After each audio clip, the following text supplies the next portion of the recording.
అసలు భారత పౌరుడు అంటే ఎవరు? ఈ పౌరసత్వ నియమాలని ఎవరు తయారు చేస్తారో వాళ్లకే ఆ అధికారం ఎక్కడి నుంచి వస్తుంది? ఈ ప్రశ్నలన్నింటికీ సమాధానం మన భారత రాజ్యాంగంలోని ఒకే ఒక్క ఆర్టికల్లో ఉంది. అదే ఆర్టికల్ 11. ఈరోజు మనం దాని కథేంటో చూద్దాం. ఏ దేశానికైనా సరే తనని తాను నిర్వచించుకునేటప్పుడు ఒక పెద్ద ప్రశ్న ఎదురవుతోంది. అదేంటంటే తన ప్రజలు ఎవరో, అంటే తన పౌరులు ఎవరో స్పష్టంగా చెప్పుకోవడం. ఇది కేవలం ఓ డెఫినిషన్ మాత్రమే కాదు. దేశ భద్రత, పౌరుల హక్కులు, బాధ్యతలు ఇలా అన్నింటికీ ఇదే మూలం. అయితే ఇంతకీ ఆ ప్రశ్నేంటి? ఒక దేశం తన సొంత ప్రజలను ఎలా గుర్తిస్తుంది? ఈ ఒక్క ప్రశ్నకు వచ్చే సమాధానం మీదే ఆ దేశ భవిష్యత్తు, దాని ఉనికి ఆధారపడి ఉంటాయి. సాధారణంగా ఏ దేశ రాజ్యాంగమైనా దీనికొక బేసిక్ ఫ్రేమ్వర్క్ ఇస్తుంది. అంటే ఒక బ్లూ ప్రింట్ లాంటిదన్నమాట. కానీ ప్రపంచం ఎప్పుడూ మారుతూ ఉంటుంది కదా, అందుకే ప్రతి చిన్న డీటెయిల్ అందులో ఉండదు.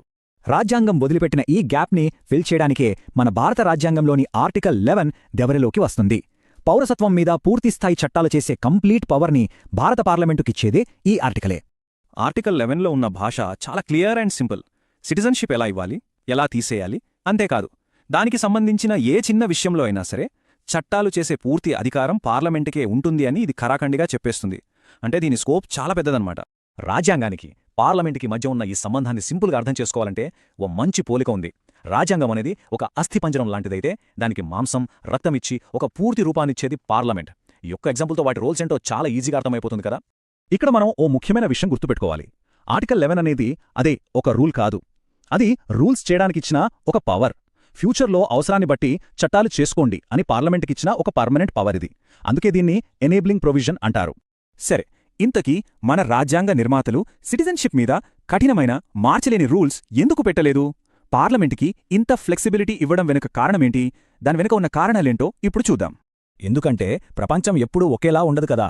దేశాల మధ్య వలసలు పెరగచ్చు, తగ్గొచ్చు, కొత్తగా నేషనల్ సెక్యూరిటీ సమస్యలు రావచ్చు, లేదా ప్రపంచవ్యాప్తంగా జరిగే మార్పులు మన దేశంపై ప్రభావం చూపొచ్చు. ఇలాంటి రియల్ వరల్డ్ ప్రాబ్లమ్స్కి తగ్గట్టు మన చట్టాలు కూడా డైనమిక్గా ఉండాలి. ఒక్కసారి ఊహించుకోండి, ఒకవేళ ఆర్టికల్ 11 లేకపోతే ఏమయ్యేది? మన పౌరసత్వ చట్టం 1950లోనే ఫ్రీజ్ అయిపోయేది. అంటే అప్పటి రూల్సే ఇప్పటికీ ఉండేవి అన్నమాట. దీన్ని బట్టే మన రాజ్యాంగ నిర్మాతల దూరదృష్టి ఏంటో అర్థమవుతుంది. సరే, థియరీ అంతా బాగానే ఉంది. మరి ప్రాక్టికల్గా అంటే నిజంగా ఆర్టికల్ 11 ఎలా పనిచేసింది? ఇన్ని సంవత్సరాలుగా మన చట్టాల మీద దీని ప్రభావం ఎలా ఉందో ఇప్పుడు చూద్దాం. ఈ టైమ్లైన్ చూస్తే మనకు క్లియర్గా అర్థమవుతుంది. 1955లో పౌరసత్వ చట్టం వచ్చింది కదా, అక్కడితో ఆగలేదు. పరిస్థితులకు తగ్గట్టుగా 1986లో, 2003లో, ఇంకా లేటెస్ట్గా 2019లో కూడా మేజర్ అమెండ్మెంట్స్ అంటే సవరణలు చేస్తూనే వచ్చారు. అందుకే దీనొక లివింగ్ లా అంటే జీవమున్న చట్టం అంటారు. ఈ అధికారం పార్లమెంటుదే అని చెప్పింది కేవలం రాజ్యాంగం మాత్రమే కాదు, సుప్రీంకోర్టు కూడా. 1994లో అరుణాచల్ ప్రదేశ్ వర్సెస్ ఖుదిరామ్ చక్మా అనే కేసులో సుప్రీంకోర్టు చాలా క్లియర్గా చెప్పింది, పౌరసత్వ విషయాల్లో ఫైనల్ డెసిషన్ పార్లమెంటుదే అని. ఓకే, సో ఇప్పుడు మొత్తం విషయాన్ని ఒకసారి సమప్ చేద్దాం.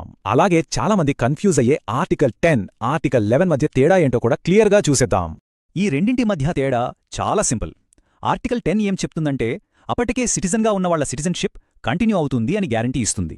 కానీ ఆర్టికల్ 11 ఫ్యూచర్ గురించి మాట్లాడుతుంది. అంటే భవిష్యత్తులో పౌరసత్వాన్ని ఎలా రెగ్యులేట్ చేయాలో ఆ పవర్ని పార్లమెంట్కి ఇస్తుంది. సో ఒకటి కంటిన్యూటీ గురించి, ఇంకొకటి పవర్ గురించనమాట.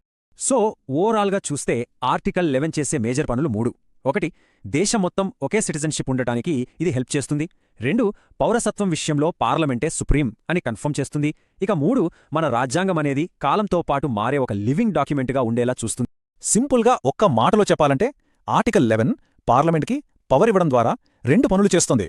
దేశవ్యాప్తంగా యూనిఫామిటీ అంటే ఒకే రకమైన నియమాలను, అదే సమయంలో ఫ్లెక్సిబిలిటీ అంటే అవసరమైనప్పుడు మార్చుకునే సౌలభ్యాన్ని రెండిటిని బ్యాలెన్స్ చేస్తుంది.